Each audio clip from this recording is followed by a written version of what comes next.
Welcome to the ICTA podcast, where we think together about unity and solidarity, or ICTA, on campus. In the ICTA podcast, we take time out to listen to students as they share their stories about what has made them feel powerful and powerless in their university journeys, and to hear their thoughts on practical steps that we can take to create more inclusive spaces at UFE. Let's learn differently together. ICTA. Welcome to ICTA, a podcast about creating unity by understanding different learning experiences here at the University of the Fraser Valley. I am very grateful to be here today at CIVL Studios, located on the territory of the Stalo peoples. And I don't know if you heard them, but the frogs were singing on the way in. So I really felt connected to the land today. It was amazing. They were chirping and singing away, and I just thought spring is coming. I'm feeling so good right now. So I'm really grateful for that. And I do encourage all listeners today to just take a moment and reflect on the lands that they're on and their relationships to those lands. Indigenous people have an intrinsic relationship to the land. And as we're looking, for pathways towards reconciliation, I think that thinking about those relationships that we have and how the land has been cared for and how it cares for us is really important. So I'm super excited to be here with two wonderful people, Nikiel Lal and Claudia Daboin. And both Claudia and Nikiel are in their final year studying kinesiology. Is that right? Yeah. Yeah. And they're occupying some key roles in the Student Union Society. So Nikiel, I think you're the president. Yeah, that's right. And you are the vice president of student engagement. Is that right, Claudia? Yeah, the title is vice president of students, but you've pretty much got it on the dot. Okay. Great. So welcome. And I think today what we're going to talk about is your experience in the Student Union Society, how it supports students, but we're also going to be talking a little bit about what it means to be doing advocacy work and how that's changed your lives, as well as, I think, mental health and identity, because I think that's pretty important to both of you from our conversations. So I'm super interested in hearing what you have to say. But before we get started, let's hear a little bit about you and who you are. So it would be great to start with you, Nikiel. Can you tell us a little bit about you? Yeah, so like you mentioned, my name is Nikiel Lal, and I'm the president of the Student Union Society here at UFE. My student governance experience started 4 years ago at Douglas College, where I was on their student union and board of governors, and then I transferred to UFE and was the president for the last 2 years. Awesome. Can you tell us a little bit about you, Claudia? Yeah, totally. I'm finishing up my 5th year right now in the KIN program. I started as a vice president students for the Student Union Society last year, so I've only done 1 term. It's coming to an end right now, but that's been my experience with student governance, just the 1 year, but it was really awesome. It was a great experience, and I can really say that I learned so much about so many different things. I am also from Calgary, so I came to UFE to play varsity soccer for the women's soccer program. So that's also been super different, moving to a new place and just trying to figure out how to be your own person all of a sudden in a different city and do that and go to university and get an education at the same time. So I started doing that my first 3 years, and then I quit because I wanted to pursue more things that would make me happier, and I came across this awesome position through my friend Nikiel here. Great connection kind of to it, and he really motivated me to try something new, so that was really awesome. Well, there must be something in the water over there in kinesiology that's producing all these advocates for students. That's really great. And I think that's a great reminder to us, too, that, it's not just because students are domestic students that they're not from far away and experiencing some of that adjustment, right? So domestic doesn't mean local. Mm-hmm. And that's an important reminder for all of us here at the University of the Fraser Valley. So thanks for bringing that up. So for our listeners who may not know, I think that all universities, or at least most, have student unions. Is that right? Mm-hmm. Yeah, that's correct. Yeah, and so you are paid and elected officials? Yep. Yeah. And so in the case of UFE, if I'm understanding, there's 4 executives serving in paid positions. Yep. Yeah. and the SUS is funded through levies on student fees. Is that right, for the most part? Yes, and then also through the businesses in the sub as well, such as fairgrounds and streets. Awesome. So could you maybe tell us a little bit about the kinds of projects that the Student Union works on? Yeah, so I guess I'll start off here and then pass it over to Claudia. So we focus on all the student engagements, student events, services, advocacy, and campus life. So, for example, our health and dental plan, our campus shuttle, all those kinds of services are provided through us, and we work with municipal partners and the university to ensure that students are able to have adequate transportation to and from school, and are able to kind of have a very positive post-secondary experience, while also being able to have the basic necessities to get by at school, which is very important for us, and providing that to students. We've had a lot of big events over the last couple, throughout the duration, but in these last couple years, we really hit a big boom with coming back from COVID, and having a lot of success with engagement on campus, bringing the community together, and striking that engagement to ensure that students' post-secondary experience is enhanced in all pillars. Wow, yeah, I can imagine that managing that through COVID must have been really tricky. Yeah, no, definitely. And I mean, obviously the big floods that we had that really affected the Fraser Valley was definitely a big situation that we had to deal with and pivot as well. Thanks. Claudia, do you have some programs that you want to talk about or share about? Yeah, sure. I guess in my role specifically, I focus a lot on like student engagement and just like community engagement. So that's mainly consisted of like events and even like services and programs that we have. So for example, there's the UFE SUS Food Bank.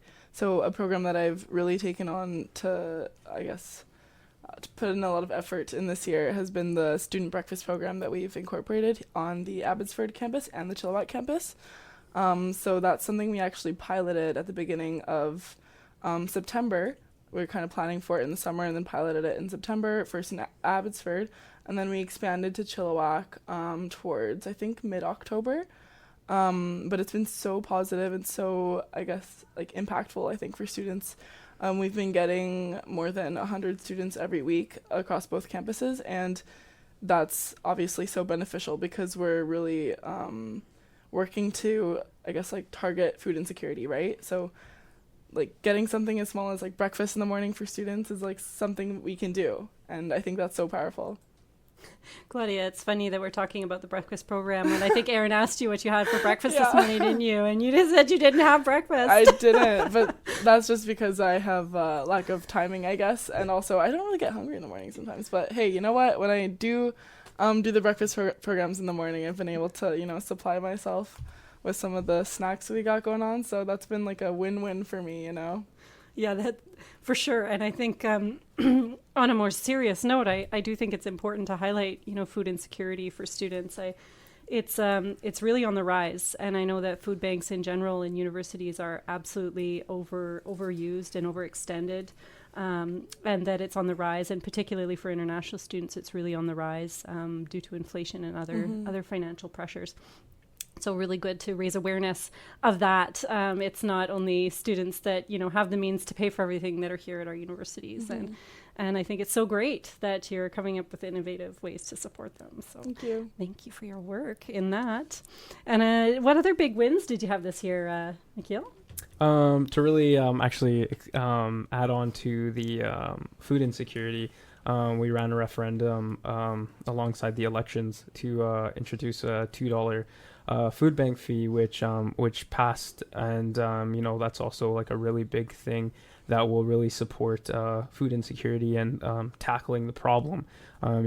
During my time when I first came 2 years ago, food insecurity was highlighted as a big problem, and it was something that I did a lot of research on ways we can tackle the issue and better fund it, better support it. On top of the things that we were already doing to provide those resources, we thought the $2 levy would really support the continuation of the food bank and really support something that all students can access. And it goes beyond just food. It's also hygienic products as well. And it really just, again, really supports student health and allowing them to feel successful. Another kind of big win and legacy I'm leaving behind is Kickback, something I'm extremely proud of, and was something that I really wanted to ensure that I was doing my part to increase campus engagement in a way that really developed community and brought everyone together at UFE. And when we saw it in the first year, we had 1,000 students, and then this last year we had over 2,000 students show up. And I'm only expecting bigger and better things for the years to come with this event. And I'm just really proud that it's become something annual, and a lot of the other events that we've had over the years have become kind of grandfathered in a way where it's going to be continued. So we're going to see a lot more success, not only for the Student Union Society, but for the overall community and what students can do. Speaking on that as well, we did an ordinary resolution that moved $300,000 of our health and dental surplus into a clubs and association, our clubs and association account, which is really going to allow for student empowerment and allow for clubs and associations to really grow their clubs, but also allow for students to feel empowered and make events that they want to see as well, and just really continue to grow our community here on campus. That's awesome. So for listeners that might not know, Kickback is a big event here at UFE, almost like a big social event to get everybody back into the fold, to learn a little bit about what's offered here, the different kinds of student engagement that are possible. And I also know that you've provided a lot of support now for students to start their own clubs and associations, including, support for marketing and online event planning and some funds for them to do that as well. So just, making sure that students can do what they want to do, which is really exciting.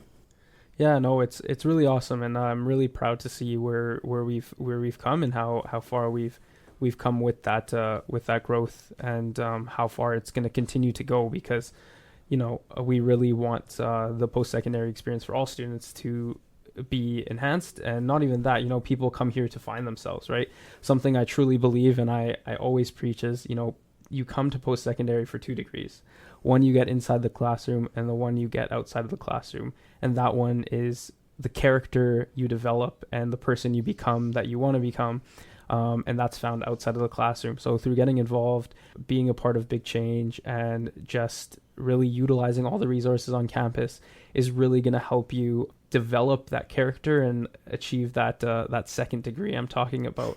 And I really think that with everything that we have provided and the university's provided, and the continuation of what's to come and all those pieces, really allows students to be set up for success, to really find themselves and get what they want to get out of their experience.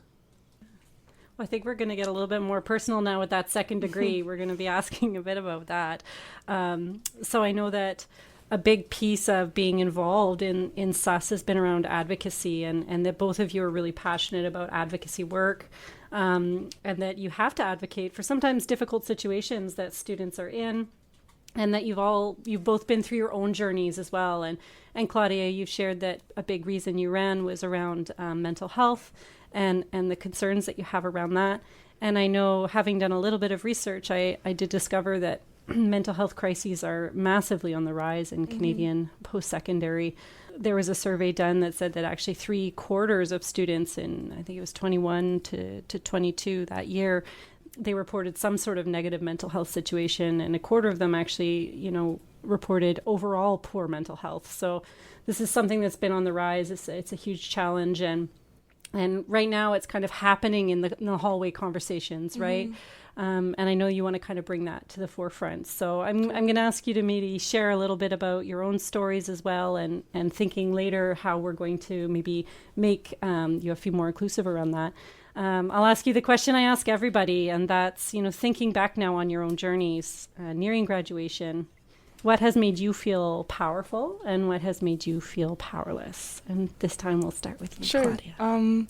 I'll start with, I guess, the powerless one, so we can move on to the powerful and kind of end on a good note. But I think in terms of speaking on mental health, one of my biggest challenges was just not knowing where to go, and that was one of my goals, I guess, going into this role, was helping people know where to go, helping people know what resources they have on campus, what resources they can have off campus, and just like fostering like a safe space where you can talk about it openly. It doesn't have to be this taboo thing, because honestly it happens to everybody. Like it's so underemphasized. Like literally everybody is going through something, and you never know about it, obviously, because no one talks about it. No one feels like it's okay to talk about, right?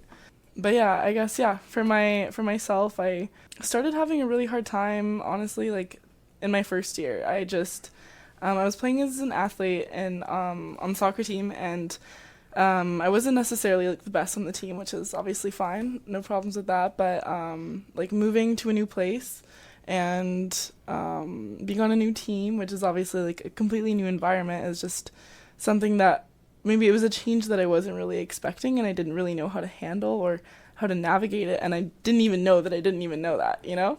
Like I was on this team, and I just thought, like, you know what, this is gonna be like every other team I've been on. It's gonna be so great. It's gonna be like family, like a group of girls. But you know, like a lot of the time, like as that first year, that wasn't really getting that much playing time. Like that was something that I was really like expecting. It was something I was okay with it, but I wasn't expecting it. And then that kind of I guess like dragged on into my second year as well, where I didn't really play much, and it started really getting to me like mentally. I'm like, okay, like what's going on? I'm not good enough, like what's going on? And it kind of just it started really taking a mental toll on me, because I didn't know what the problem was. I didn't know if it was me or what, or if it was the coach or what. But I was kind of starting to think about, or now anyways, I can think about, okay, well, I think the support that I needed just wasn't there for me, and it wasn't something that was being offered. Like there was sports like psychologists that we, I guess, like had access to, but that wasn't really always enough. I don't think I needed help on my sports performance. It was more so I needed like counseling help. I needed help to deal with these emotions that I was feeling inside, and again, like moving to a new place, I didn't know where to go at all, because I didn't really know how things worked here. I didn't have that like family to fall back on here, and I was kind of living in dorms alone in these like small little rooms, and I just felt so isolated, honestly. So that's kind of where that started, and then I ended up leaving the team just because I felt like, again, it wasn't really helping my mental health at all. And I kind of just took that year to, I guess, find out more about who I am, trying to develop that second degree that Nikiel was talking about. Yeah, it didn't do great. I didn't do great at it kind of at first, because I think I took like quitting the team as like an opportunity for me to do even more and put more on my plate. So then it turned into this whole burnout situation, which is also something that people don't talk about with mental health either. Like that's the first time that I fully understood what burnout was. And burnout isn't something that just happens to you mentally.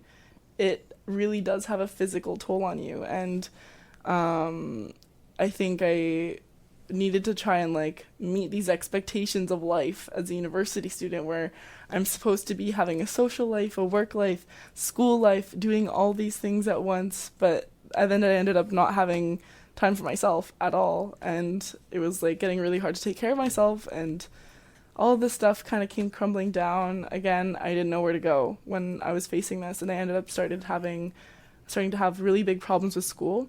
I couldn't keep up with my classes, and it was super, super intimidating to just think about sending an email being like, hey, I can't do this right now. Like, I'm sorry if this is like inconvenient for you, but like I honestly don't have the energy, I don't have the focus to be completing things at the best of my abilities, and that's also something that like I don't feel good about completing something with not my best effort, you know? So yeah, it was so challenging kind of going through that. So I did reach out to counseling services here at the school. And that was the start of something good, something great, actually. I also I reached out to one of my professors that I kind of felt more comfortable with. Kind of had the spectrum as well. I had a professor who wasn't so great and honestly like turned into a bit of a nightmare situation for me, kind of going into, I guess, experiencing this expression of like mental health struggle. So I had one side where the professor was super understanding, and I had one side where the professor really wasn't. So it kind of like continued the fear that I had in expressing these mental health struggles. Like, I'm like, okay, it's so tough because like I had a good experience, but I didn't. So I still don't know if this is okay to talk about. And yeah, that was definitely an experience where I felt really powerless. Like, it's a professor, right? Like, that's the person who is marking like your stuff. Like, they're giving you the grade. There's nothing much you can do about that, and that's how it felt. Yeah. Thank you for sharing that, Claudia. I think it's so important to remember that when you're really in that crisis piece and you're in that mode, that just even sending that email is so important. So I know many instructors say, if you need help, reach out. If you're having a challenge, reach out ahead of time if you need an extension. But when we really get to that massive crisis point, then that's actually too difficult to do. And so it's a good reminder to us to keep that in the forefront of our minds, that sometimes that's very difficult. So when we talk about advice, I'll be interested to hear, what was it that supportive instructor did that made you feel like you could go talk to them? Totally. Because I think that's what we would like to know. How do we create those safe and inclusive spaces? But let's talk about what made you feel powerful. Oh, man. Okay. Yeah, honestly, I think it was like, I think I've had a lot of classes. I felt really powerful in some of my classes. I'll start there. I felt so powerful in some of my classes where there's open discussion, where people can like freely talk about their ideas, and it's just like real, almost like I can hear real perspectives, real thoughts from my classmates, and it's like it's such an open space for that, I'm thinking back to like my like ethics classes and my sports counseling classes, even my like sociology classes, like having the space and like the opportunity to like hear other people and talk about their experiences and their perspectives. I think that's such an amazing opportunity to just learn. That for me anyways, that's how I learn so much. Like I learn through experience and through storytelling, and I think it's like so valuable to have access to. I think that's some advice, I guess, as well that I could give is just like opening that floor up and making everybody feel super safe in class to just like talk about their experiences. I've definitely had those experiences as well in class where there's like only one person talking, or there's like a select number of students talking all the time, and I've also felt very intimidated to speak up or give my opinion because it's like, okay, I don't want these people to judge me, It's a little intimidating. It's like they sound so smart and like they know like what they're talking about, and I don't always feel so confident in what I have to say. So it's like I'd rather just not talk than feel like what I'm doing is wrong, right? But yeah, I don't know. I think having those open spaces for conversation and dialogue is so important, and it can really help students that might not have a lot to say sometimes, like feel like they can say something if they wanted to as well. Yeah, and I actually have this conversation all the time with faculty about how we create spaces where everyone feels like they can speak up, and it's not easy to do. But processing time is always my number one tip on that. So to provide, a minute or two for people to think about what they want to say before inviting everyone to speak. Yeah. And that really makes a huge, huge difference. But first we have to have an open space where the questions are good and there are actually valid different perspectives. And I think that that's a really important point that you bring up as well. Yeah, and just to add as well about the professor that did make me feel safe and like I could just like say something. He was so welcoming. Like, it wasn't like, okay, how much time do you need as an extension? It was like, okay, what's going on? Like, how can I help you through this? It's like, it's literally like, what can I do so that you are like put into the situation where you can complete everything, or where you can just like be doing better. It wasn't like, okay, this is all about getting the assignment done. It was about, how can I help you as a person, like improve your state.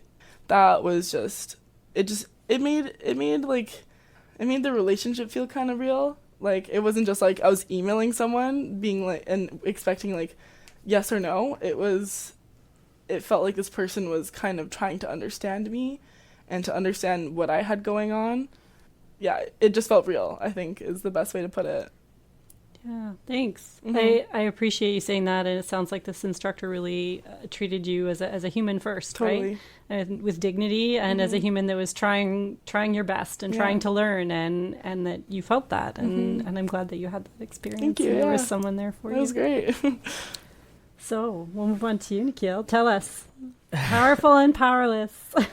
So for me, I think the word powerful and powerless go hand in hand for me. I believe that in the powerless moments, you find empowerment to have those powerful moments.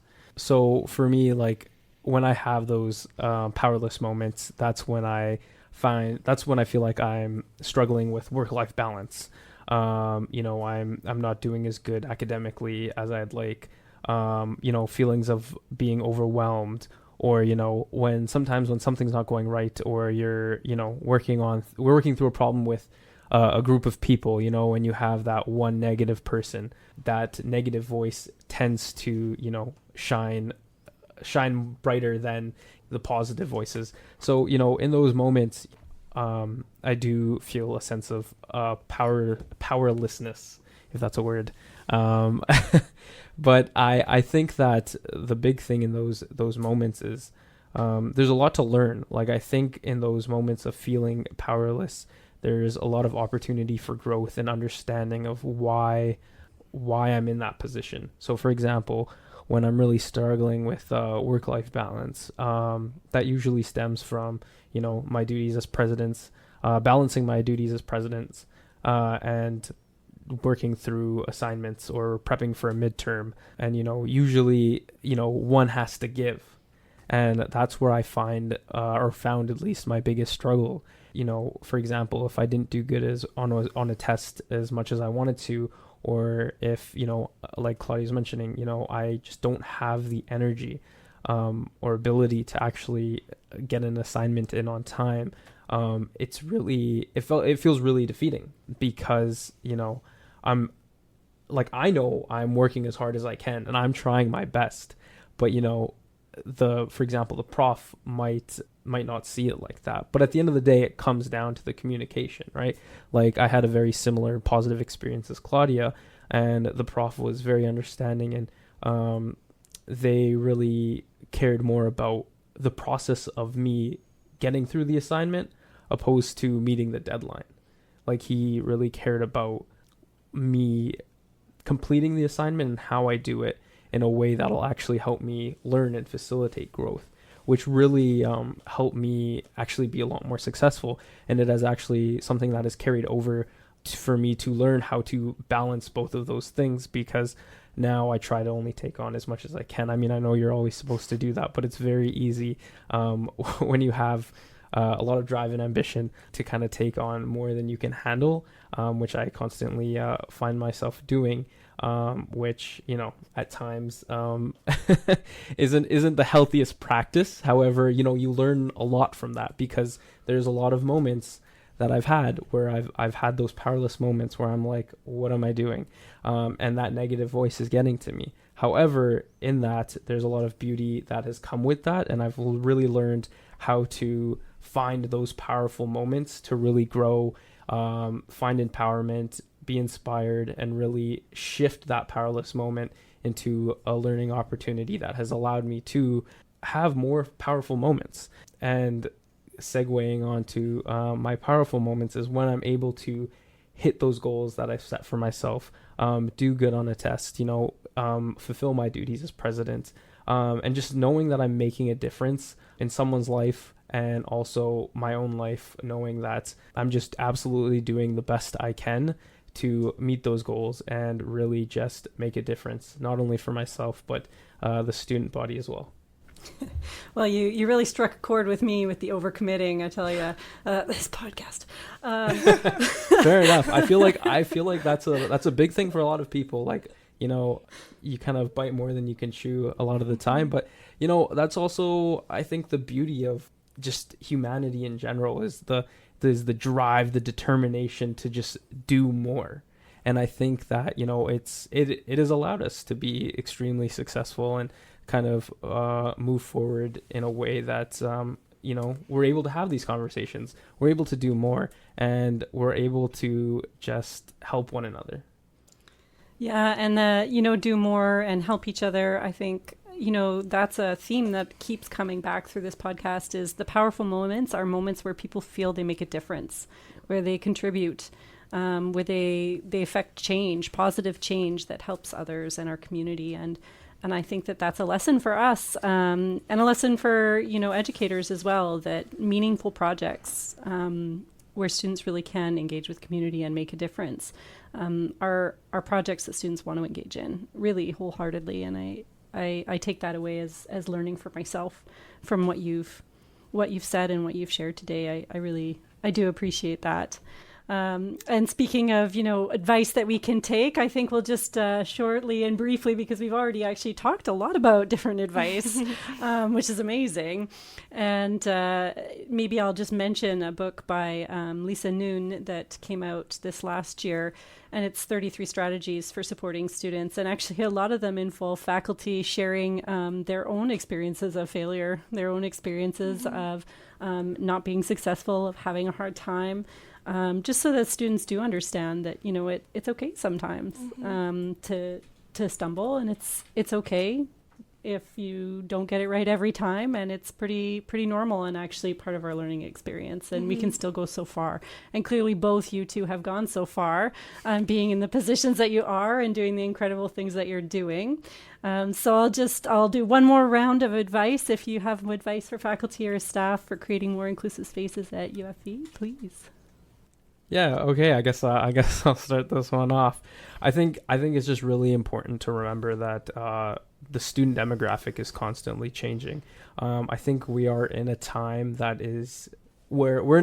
where change is constantly happening. You know, like, for example, the pandemic, the floods, both great example of things that happened unexpectedly, right? There are things that we just couldn't take into account and didn't know what was going to happen, right? Similarly with our student demographic, you know, whether that's domestic or international, every year you're going to have turnover with the different students that come in. So, you know, being mindful with what those students are looking for with higher education is really important, because, you know, what one student wants with higher education is going to look a lot different from the next student. And, you know, and that's okay. That's perfectly okay. And I think that's what's beautiful about post-secondary and the world we live in, is that we are able to make so much change and so much difference. And, you know, the reasoning why people come to post-secondary and want to achieve higher education is because we all have such broad and different dreams, ambitions, goals. So I think that, you know, to really help support a student in finding what that means for them and achieving their goals is through supporting them through their experience, understanding that, you know, what worked years ago might not work now, right? And trying to find that middle ground and balance of your teaching style versus what the student's outcomes are is really important with facilitating their growth. And I think that's really the best ways. It all comes down to communication at the end of the day. You know, majority of problems are because of communication. And I think, you know, once you kind of cut out that barrier and you really strive to understand what's going to work for you, and each student really allows for not only the students' growth, not only for the profs' growth, but honestly the growth of society as a whole. Because, you know, it's a way for everyone to find themselves and allow them to thrive exactly how they want to do it, and in a way that only keeps pushing us forward. Yeah. Thank you. And the point about demographics is a point well taken. I mean, not only do we have so many more international students, but the domestic students that are coming in are also different. If we look at the K-12 curriculum, there was a huge shift in that in the last 10 years. So between 2016 and 2019 is when the new curriculum was fully implemented. So we have students coming through that had drastically different learning experiences now from the experiences of the faculty that are here that are teaching. And so thinking about, what their learning habits are like, what their expectations are, is going to be quite different. And so it's no wonder that we're really seeing that shift right now happening, and maybe that disconnect between faculty and students. So thank you for bringing that up. And I had this great idea this morning. I was sitting there not eating my breakfast and drinking my coffee. And I thought, wouldn't it be cool if at the beginning of a class, students created an emergency response plan for their own learning, where they thought, what would happen if I had a crisis, or if something happened to me this semester and I couldn't do something? What should I do?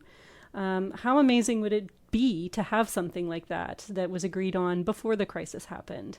I just thought I'd share that here since I had that brainwave. It was coffee-fueled mania this morning, I think. So there you go. But Claudia, I'll pass it over to you. Yeah, in terms of advice, I'm thinking more so in the classroom where students can have that flexibility and safe space for assignments and I guess just classroom things. But yeah, I think the flexibility and space is so important because students will feel more confident going into their classes, that they're like, okay, if I can't get this done this date, there's a backup plan. It's not going to be the end of the world. I'm not going to lose 10% per day. It's late just because I had something in my life happen to me. Like, we don't know what students are doing, especially these days, like with the international students. We don't know how many hours outside of their classes they're spending at work. We don't know how much of that time is being taken away from school for transportation. Like, a lot. That's something I honestly don't really think about myself, because I'm lucky enough to have a car. Like, I just think about sometimes, like, how much time it would take me to get to school, having to take the bus, or if people are like running late, they'll have to pay for Ubers and things like that. Like, that adds up at the end of the day, and it's not super accessible for everybody all the time. So yeah, I think just providing flexibility, just like honestly how you're saying, like having a backup plan, an emergency crisis plan or something for students that's established at the beginning. So like when they're being introduced to the class, it's so important, because again, like I think it will definitely make an impact in the students' confidence in that class, but also in their relationship for the coming semester with their professor. I think that will really kind of set the standard of who they're being taught by. They'll know, okay, this person is very helpful and is here for me in my learning. I think that will honestly foster space for more learning, right? Like, they're going to feel confident about their learning. That obviously is going to enhance whatever experience they have in that class. Claudia, thank you. Flexibility and relationships, those are just really great takeaways. And I think that both your stories, they really highlight how many commitments students are juggling these days, and how just a little grace can go, a really long way. So Nikiel and Claudia, again, thank you for sharing your experiences and ideas today, and just for teaching us a bit about what the SUS does, the Student Union does as well. So I really appreciate you both coming in today, and also your incredible leadership in our university. Thank you so much. And that's it for us. So if you have questions about today's episode and would like links to the resources we've mentioned, or have ideas for a future episode, do feel free to reach out to me, your host, Victoria Surtees, at ufv.ca. That's Surtees, Surtees. And please, if you found this show interesting, do tell a friend. Let's learn differently together. Thanks, and until next time. IGTA is hosted by UFV's Teaching and Learning Center and sponsored by UFV International. Music by Saint Soldier. No matter how long it takes us, no matter how much this world breaks us, May we live here in peace, live here as one, from Bolivia to Greece, from India to Canada and everywhere between. Namaste to everyone I see. Namaste, I recognize that it's one. Namaste, and the suffering is done. Suffering is done, suffering is done. Ayo, namaste. Ayo, namaste. Ayo, namaste. Ayo, namaste. Ayo, namaste. Ayo, namaste. Ayo, namaste. Ayo.